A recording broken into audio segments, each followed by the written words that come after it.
So we have a number of recommendations that we have recently put into our submission on the Child and Family Homelessness Action Plan.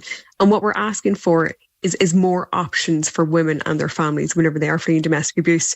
So even on our social housing list, if I'm a woman that's leaving my home and my name is on the mortgage or on the joint tenancy, it's very hard to get on a social housing list if you're seen as a homeowner. So what we're asking for is local authorities, and some of them do, but not all of them, to recognise domestic abuse as a reason to have somebody on the housing list.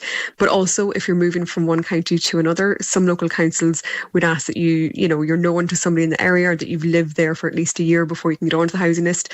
So we really, really, really need our local councils to really look at domestic violence and make sure that it is a category that somebody can select whenever they're looking to get onto that housing list, and to prioritise them, especially whenever there's young children involved.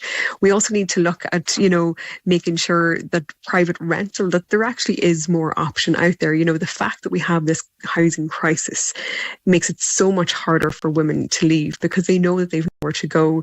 You've HAP allowances that don't cover the rental, of the markets, the houses that are out there.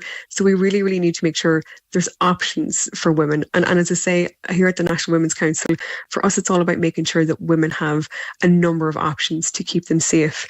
And unfortunately as well, what we've also discovered is quite often whenever women are made homeless, they're also then open to more sexual exploitation in cases of sex for rent, which we know is unfortunately on the increase.